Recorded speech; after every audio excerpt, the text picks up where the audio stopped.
Dari kemarin kita bahas Suzuki terus nih, mulai dari bahas kelebihan Suzuki, teknologi yang ketinggalan zaman Suzuki, dan lainnya. Mungkin kita melihat Suzuki dengan sebelah mata saat ini, karena motor-motor mereka yang desainnya benar-benar enggak banget.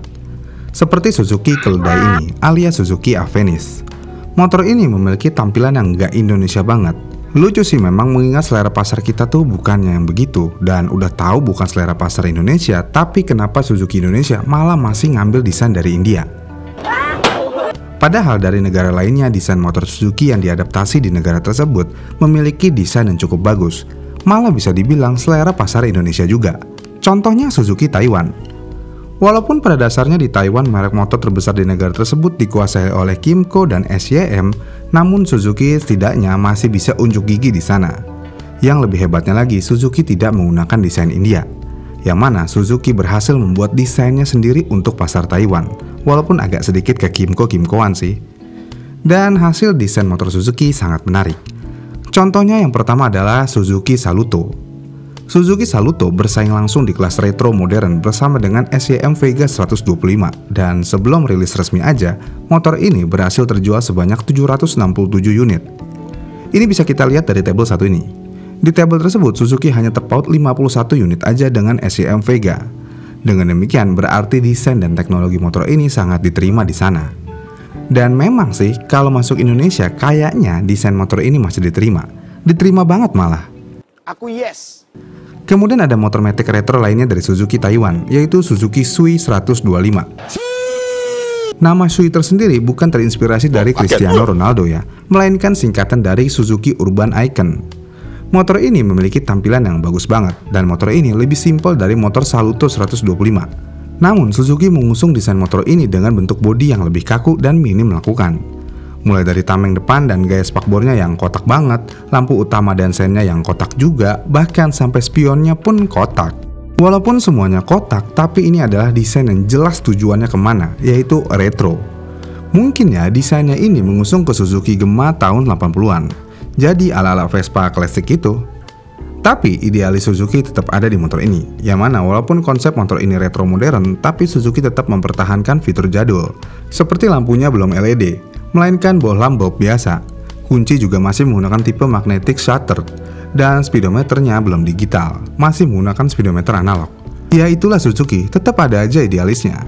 Namun idealisnya kali ini masih bisa dimaafkan. Kemudian di motor ini juga mengusung ruang bawah jok yang gede banget. Kenapa bisa gede banget? Karena tutup tangki bahan bakarnya ada di sisi kiri dek depan. Jadi ya di bawah jok ya buat bagasi aja. Kemudian motor ini juga dibalut dengan velg mini 10 inci. Jadi dengan velg 10 inci, tampilan kaki-kaki jadi terlihat padat. Dan motor retro kecil ini memiliki mesin 124cc SOHC. Berarti tenaganya ya lumayan ada. Motor apik dari Suzuki ini di Taiwan dijual di harga 56.700 New Taiwan dollar atau setara dengan 28,3 juta rupiah. Dengan harga segini, berarti motor ini lebih murah daripada motor Suzuki Saluto yang berharga di 78.000 New Taiwan dollar atau setara dengan 40 juta rupiah. Dan kalau motor Sui ini masuk ke Indonesia, kemungkinan besar bakal laku keras sih. Kemudian, Suzuki Taiwan sebenarnya juga bisa dibilang cukup memperhatikan pasar dan konsumen, yang mana mereka tahu kalau pasar motor di sana ya dikuasai oleh Kymco, dan mereka berani mengeluarkan motor berdesain ala-ala Kymco, yaitu Next GSR 125. Suzuki Next GSR diposisikan di atas Suzuki Address dan di bawah Swiss di dalam line up produk Suzuki Matic di Taiwan. Motor ini sesuai dengan namanya, yaitu mengambil desain ala-ala sport. Walaupun mungkin terlihat agak aneh motor ini di mata masyarakat Indonesia, tapi motor ini cukup laku di Taiwan. Karena baik lagi, motor ini memang dimirip-miripkan sama Kymco. Tapi bukan masalah desainnya yang akan kita bahas di sini, melainkan kemauan Suzuki Taiwan untuk membuat desain yang sesuai dengan pasar. Dan mereka tidak asal-asalan mengambil desain motor aja dari India. Untuk motor Suzuki Next ini dibanderol di harga 39 jutaan. Kemudian untuk menyesuaikan pasar lagi, Suzuki berani ngeluarin motor ala-ala Kymco lainnya yang bernama Suzuki Swiss. Namun lagi dan lagi, motor ala-ala Kymco ini mengusung konsep sport, yang mana di motor tahun 2022-nya aja terlihat jelas konsepnya, yaitu konsep Hayabusa. Ini terlihat jelas dari lampu depannya dan yang pasti warnanya. Dan sekali lagi, Suzuki mengambil desain ini karena untuk menyesuaikan pasar Taiwan. Dan sekali lagi juga nih, Suzuki berhasil menjual motor di sana, bukan menjual ayam jago dan lele. Kemudian karena Suzuki bisa dibilang memiliki penjualan cukup bagus di Taiwan, Suzuki terus berinovasi. Suzuki ngeluarin motor listrik yang diberi nama E-Ready.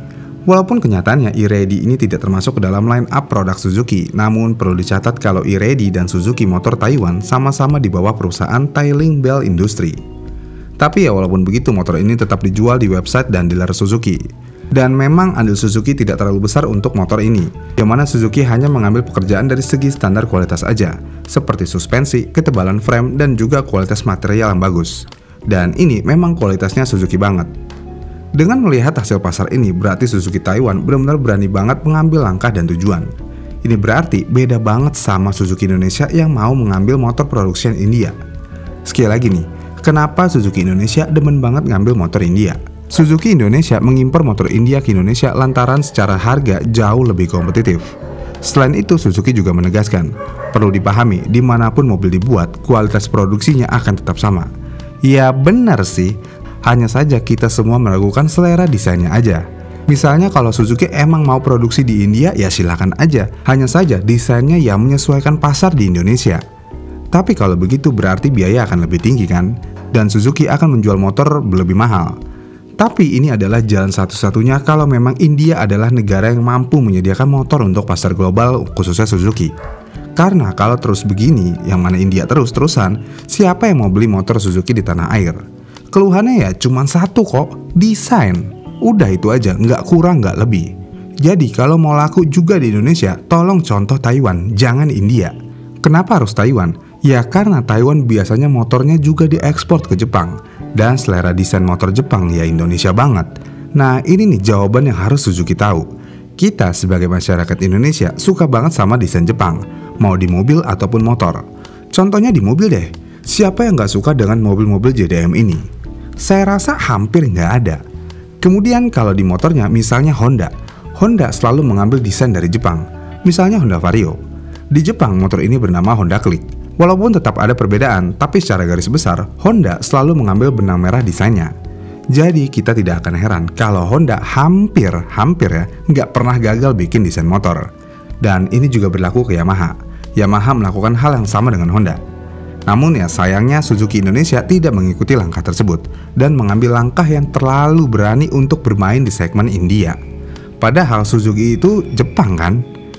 Ya memang sih dengan kondisi saat ini untuk merubah skema bisnis Suzuki butuh langkah yang sangat berani.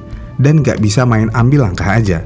Karena kalau ada kesalahan sedikit aja untuk Suzuki, akan ada kerugian besar yang akan menanti Suzuki.